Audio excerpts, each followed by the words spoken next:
할렐루야. 오늘도 하나님의 크신 은혜와 사랑이 주일 예배에 참여하신 성도 여러분에게 함께 하시기를 축원합니다. 영국의 존 버년이 1672년에 쓴 유명한 고전 소설인 철로 역정이 있습니다. 그 책은 기독도라는 크리스찬 주인공이 천성을 향해 여행하는 이야기를 재미있게 엮어서 소개합니다. 기독도가 천성을 향해 가는데 좁은 길의 양쪽에서 사자가 사납게 으르렁거립니다. 기독도는 겁을 먹고 더 이상 앞으로 나아갈 수 없었습니다. 그때 한 사람이 길의 앞쪽에 나타나서 옆을 바라보지 말고 앞만 보고 똑바로 걸어오라고 말합니다. 그 사자들에게 쇠고랑이 채워져 있기 때문에 해칠 수 없으니 무서워하지 말고 앞만 보고 담대히 걸어오라고 그렇게 말합니다. 기독도가 정신을 가다듬고 사자들을 자세히 보니 정말 사자의 발에 쇠고랑이 채워져 있었습니다. 기독도는 사자 두 마리가 양쪽에서 포효하는 그 길을 담대히 걸어서 나갈 수가 있었습니다. 여러분, 사탄은 실제로 우리를 향해서 으리렁거릴 뿐 우리를 해칠 수가 없습니다. 하나님의 허락 없이는 참새 한 마리도 땅에 떨어지지 않습니다. 사탄이 위협하지만 하나님이 지키시고 사랑하는 자들은 그 생명을 해칠 수가 없는 것입니다. 하나님이 지켜주심과 보호하시고 인도하심을 믿는다면 믿음의 길을 우리가 담대하게 걸어갈 수 있는 것입니다. 오늘 본문의 내용 앞에 예수님께서 벳세다 광야에서 보리떡 5개와 물고기 2마리로 5,000명을 먹이신 기사가 기록되어 있습니다. 오병이어 기적을 경험한 무리들은 흥분하여 예수님을 왕으로 삼고자 했습니다. 그러나 예수님은 그 분위기에 들뜨지 않으셨습니다. 대신 혼자 산으로 올라가셔서 조용히 기도하셨습니다. 예수님은 사람의 인정보다 하나님께 기도하기를 원하셨습니다. 예수님이 이 땅에 오신 것은 이 세상에서 왕이 되려는 것이 아니라 인류를 죄에서 구원하시기 위함이었습니다. 예수님은 공생의 기간 동안 하나님의 뜻을 펼치시기 위해서 항상 기도에 힘쓰셨습니다. 예수님이 기도하러 산으로 가신 후에 제자들은 바다 건너편으로 건너가기 위해서 배를 탔습니다. 제자들은 바람이 거슬려서 풍랑으로 인해 큰 고통을 겪었다고 성경은 말합니다. 밤 4경쯤에 예수님은 바다 위를 걸어서 풍랑에 시달리는 제자들에게 다가오셨습니다. 사경은 새벽 3시부터 6시 사이의 시간을 말합니다. 사실 바다 위를 걷기 위해서는 세찬 바람과 거친 물결과 이 지구상의 중력을 모두 극복해야만 가능한 일입니다. 예수님은 이 모든 자연의 법칙을 초월하시고 바다 위를 걸으신 것입니다. 여기서 우리는 예수님이 신성을 지닌 하나님이심을 알게 되는 것입니다. 제자들은 물 위를 걸어오는 예수님을 보면서 무서워했습니다. 유령이다 라고 외쳤습니다. 그들은 밤에 바다 위를 걸어오는 물체를 사람으로 생각할 수가 없었습니다. 그래서 그들은 예수님을 유령으로 착각하였습니다. 그들은 유령이라고 외치는 가운데 아마도 그들의 몸이 굳어져 버렸을 것입니다. 예수님께서 그들에게 안심하라, 나다, 두려워 말라 이렇게 말씀하셨습니다. 여기서 안심하라는 말은 담대하라, 용기를 내라 라는 그런 뜻입니다. 예수님이 말씀하신 나다, 두려워 말라 라는 말에서 나다라는 말은 원어상으로 에고 에임이라는 말입니다. 그 말은 나는 나다라는 말로 바로 출애굽기 3장 14절에서 하나님께서 모세에게 밝힌 여호와 하나님의 이름이기도 합니다. 예수님은 겁에 질린 제자들에게 유령이 아닌 예수님 자신임을 확인시켜 주셨습니다. 예수님의 이 친근한 말씀은 배가 풍랑에 뒤집혀 죽을 것 같았던 제자들에게 큰 힘이 되었습니다. 예수님은 오늘날도 우리 삶의 문제로 시달리고 두려워하는 우리들에게 말씀하십니다. 안심하라, 나다, 두려워 말라. 예수님의 이 말씀이 삶의 풍랑으로 두려워하는 우리 모두에게 힘과 평안이 될 수 있기를 바랍니다.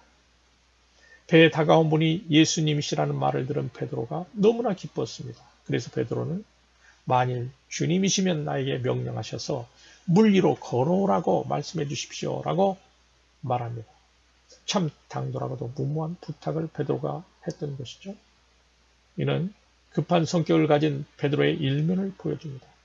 베드로는 예수님이 명령하시면 자신이 물 위로 걸을 수 있을 것이라고 그렇게 확신하였습니다. 베드로는 예수님에게 무한한 능력이 있어서 예수님 말씀 한마디에 자신이 그 무엇이라도 할 수 있음을 믿고 있었던 것입니다. 예수님이 베드로에게 오라 이렇게 말씀하셨습니다. 그 말을 듣고 베드로가 배에서 내려서 물 위로 걸어서 예수님께로 갑니다. 신기하게도 베드로는 물에 빠지지 않고 물 위를 걸을 수 있었습니다. 예수님의 오라고 명령하실 때는 이미 예수님의 능력으로 그를 보호하시고 안전을 확보해 두었음을 믿어야 합니다. 여러분, 기독교 신앙이란 하나님의 명령에 순종해서 알지 못하는 세계로 나아가는 모험과도 같은 것입니다. 믿음의 조상 아브라함은 그의 나이 75세에 하나님께서 고향 갈대아 우르를 떠나 가나안으로 오라고 부르시니 갈 바를 알지 못하고 나아갔습니다. 이스라엘 사람들은 믿음으로 홍해를 육지같이 건넜다고 히브리서 11장 29절은 말하고 있습니다. 마찬가지로 베드로도 믿음으로 배에서 내려 바다 위로 걸어 나갔던 것입니다. 베드로는 예수님을 향해서 걸어가다가 그만 바람과 풍랑을 바라보았습니다. 베드로가 예수님을 향해 걷다가 그만 한눈을 판 것이죠. 예수님에게서 풍랑으로 그 시선을 옮기는 순간 베드로는 바다에 빠져 들어갔습니다. 베드로가 예수님을 바라보지 않을 때 그 즉시 예수님의 보호권에서 벗어나 자연 현상인 중력의 지배를 받게 된 것입니다.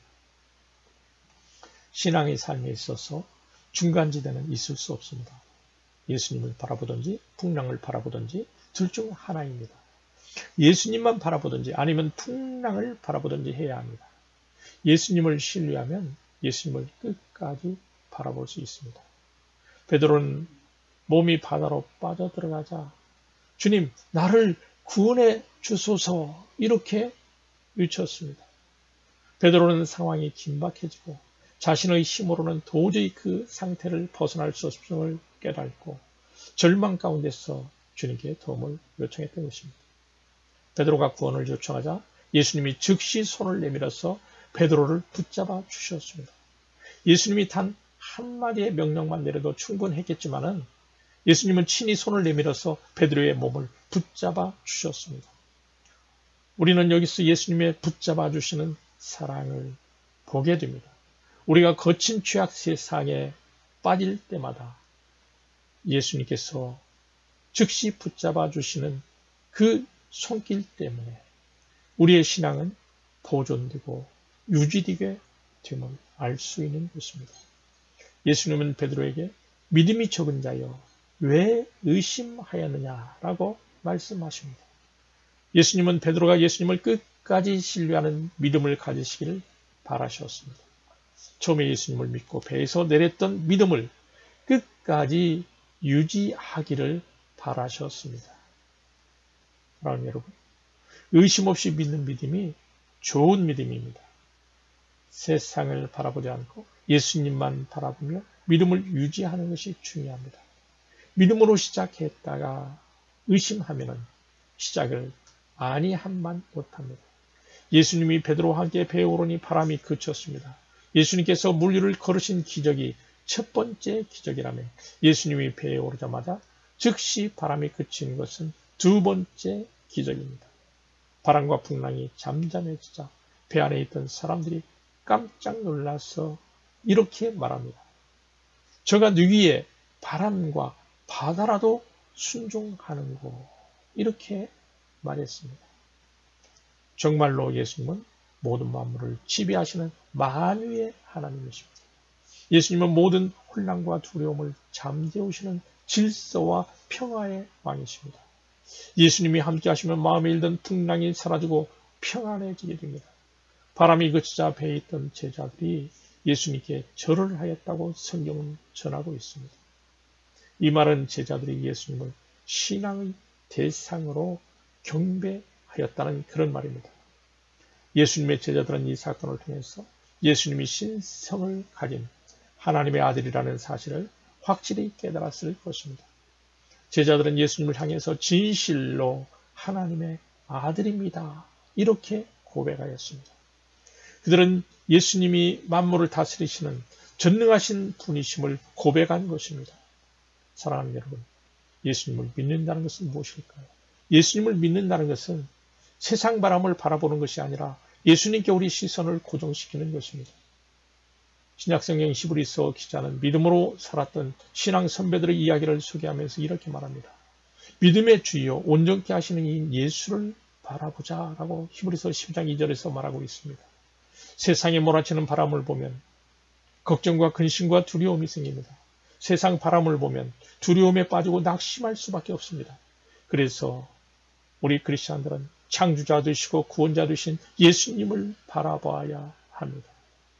언젠가 인근에 있는 큰 개천의 산책로를 따라서 운동도 할 겸 제가 산보를 하였습니다. 돌로 만든 징검다리를 통해서 개천 반대편으로 건너가고 싶었습니다. 개천의 중간에 듬성듬성 놓여있는 징검다리를 건너기 시작했습니다. 중간쯤 건넜을 때 가까이서 보이는 물살이 너무 거세게 흘러서 조금 겁이 났습니다. 주춤거리고 있을 때 뒤에서 따라오는 누군가 말했습니다. 세차게 흐르는 물살을 보지 말고 단단한 징검다리 돌만 바라보고 건너라고 말했습니다. 흐르는 물살이 거세였지만 듬직한 징검다리의 돌을 받고 반대편으로 잘 건너갔습니다. 거센 물살을 보지 않고 묵직하게 놓여있는 징검다리 돌을 보고 건너는 것이 징검다리 개천을 잘 건너는 방법이었습니다. 사랑하는 여러분, 예수님은 우리가 영원히 요동할, 영원히 의뢰할, 요동치 않는 반석이 되십니다. 살다 보면 무섭게 부는 환경의 바람을 만날 수 있습니다. 바람에 놀라지 말고 만세 반석 되신 주님만 바라보면 어려움을 통과할 수 있는 것입니다. 이스라엘 백성들이 40년 광야 생활 끝에 약속의 땅 가나안이 눈앞에 이르렀을 때입니다. 그들은 가나안 입성 전에 마지막 관문인 요단강을 건너야 했습니다. 그때는 마침 보리를 거두는 추수철로 요단강 강물이 범람하고 있었습니다. 창일하게 흘러서 요단강을 건널 수가 없었습니다. 건널 때도 말씀에 언약궤를 맨 제사장들이 먼저 요단 강물에 발을 들어놓았을 때 창일하던 강물이 그쳤다고 말했습니다. 우리 삶에 거센 바람이 불더라도 전능하신 하나님을 의지하고 믿음으로 나아가면 놀랍고 위대한 하나님의 능력과 도우심을 체험하게 되는 것입니다. 하나님은 하늘과 땅을 창조하신 창조주이십니다. 주권자이십니다. 왕이십니다. 그분은 예수 그리스도를 우리에게 보내셔서 우리를 죄와 사망에서 구원하시고 우리에게 생명을 주셨습니다. 헬라어로 인간을 안드로포스라고 말합니다. 그 뜻은 위를 바라보는 존재라는 뜻입니다. 신자는 마땅히 하늘에 계신, 위에 계신 하나님을 바라보고 사는 존재입니다. 하나님은 그분만을 전적으로 의지하고 신뢰하며 사는 사람들을 기뻐하십니다. 세상 바라보지 말고 하나님을 바라보고 믿음으로 사는 저와 여러분이 되시기를 바랍니다. 과거에 어떤 교수님이 유학 시절에 교포 사업가가 베푼 바베큐 파티에 초대를 받았다고 합니다. 그 파티 음식에는 온갖 종류의 고기가 준비되어 있었습니다. 그런데 이게 웬일입니까? 한쪽에 호랑이 고기가 놓여 있었어요.